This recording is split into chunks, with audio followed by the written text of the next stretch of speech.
Hola chicos, bueno, me tocó abrir este canal de YouTube porque ya saben las limitaciones de Canvas, de Kaltura.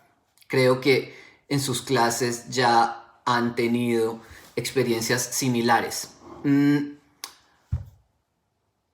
alegra mucho compartir este espacio con ustedes. Voy a seguirlo haciendo con alguna regularidad. Y este canal de YouTube es para ustedes. Si quieren, en algún momento podemos intercambiar técnicas o datos para trabajar aquí.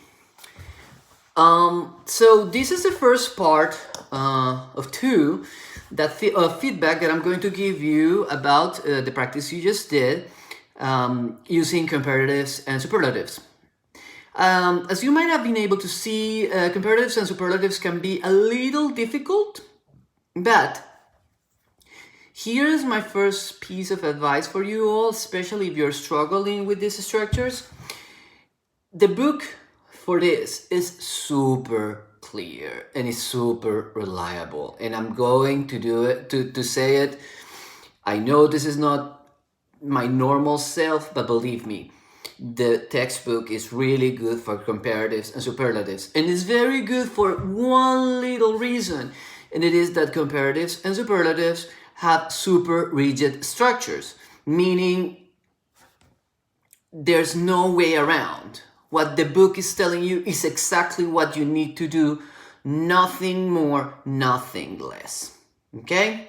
So take a good look, especially now that you have started preparing the second exam. And if you have any questions, just send me an email as usual. Contact me on Skype. It's getting super lonely there. Remember that Skype is for you, and meeting me there is pretty much going to replace my classes. Remember that because of all the glitches that WebEx and Google Hangouts have had, it's better if I have you one by one during class time or by appointment on my Skype. Okay, friend me soon, because remember that the interviews are starting next week. Okay, here we go. This is the first part of feedback, and this is just to provide some structure on the general answers that we're expecting according to each of the questions.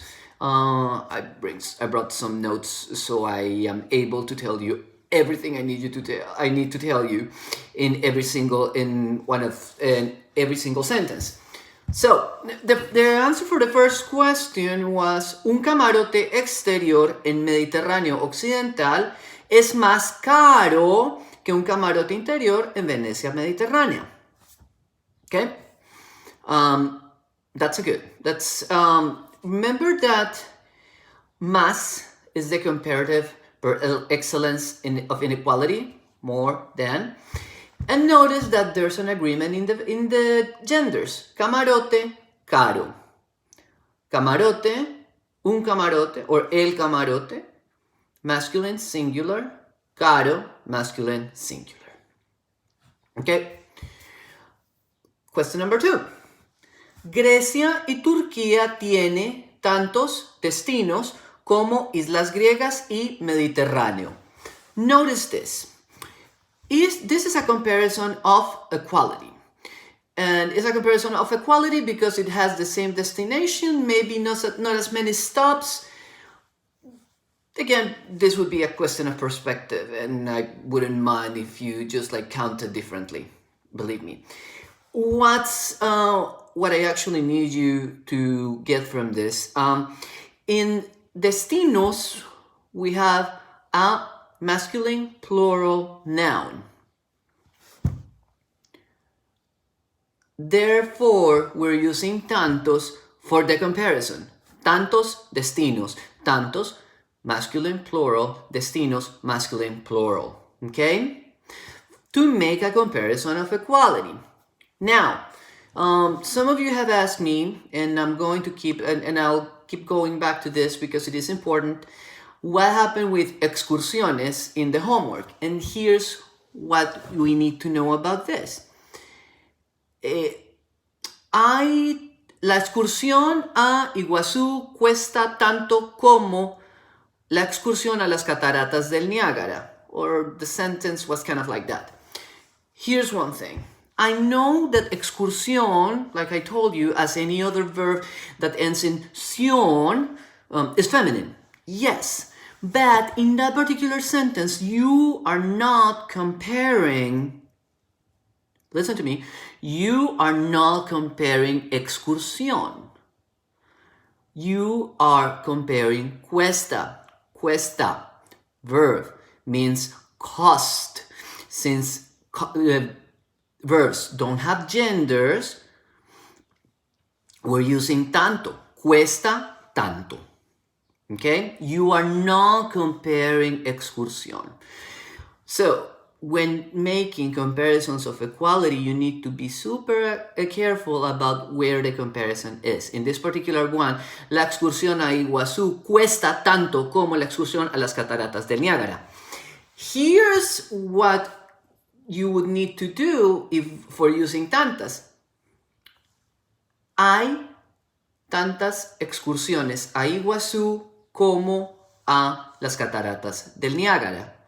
Hay tantas excursiones a Iguazú como a las cataratas del Niágara.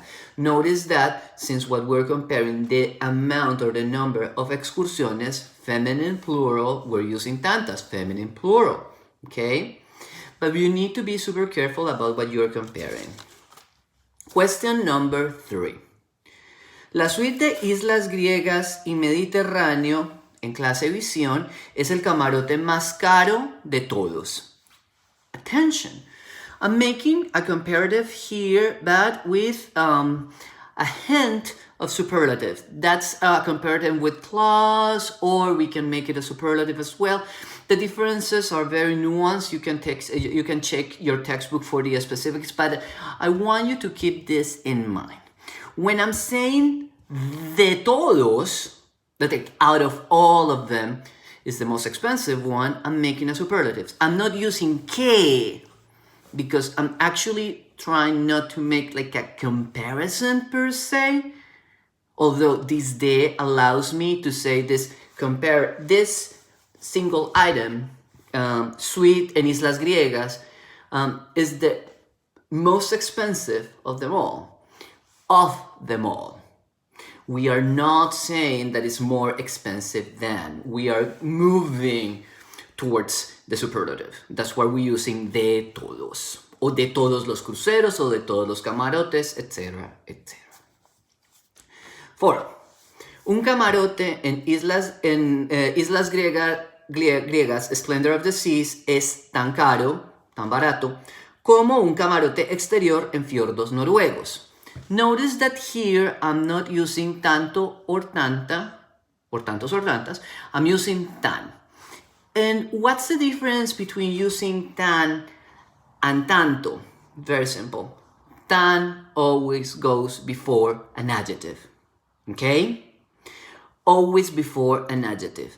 And then tan doesn't have a gender per se. You don't need to match tan with the gender of the noun or the adjective, but the adjective again needs to match the gender of the noun that it is qualifying. In this case, decimos un camarote es tan barato, again camarote singular masculine, tan barato or tan caro, more expensive, cheaper.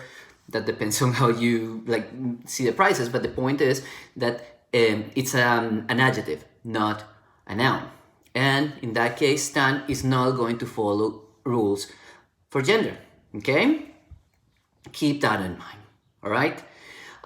Finally, we were using absolute superlatives in the last question. So, una suite en Escandinavia y Rusia es carísima porque en esos lugares hace frío. Sentences with absolute superlatives, that is kind of an equivalent to what you say with the est suffix in English. It's basically saying, this is the top notch, the most expensive, the priciest, okay? And notice how we can attach this isimo, isima, to a variety of adjectives, and that's going to help us to process easier in this kind of thing. It's probably the easiest way to build superlatives. Say, carissimo, baratissima, interessantissimo, interessantissimas, etc., etc. Just keep in mind that the issima ending always needs some explanation to make it a complete sentence. That's why I'm saying una suite en Escandinavia y Rusia es carísima porque en esos lugares hace frío. Okay? No es el Caribe. Then again, these qualifications are all about opinions. So, but it's what you think is what's going to give you the rest of the sense of the sentence. All right. Now, the second part of the feedback is going to be provided per sections. Okay. So, and I'll be doing them like starting in a few minutes. I'm looking forward to see all of your videos. I hope I get to do more of these practices again.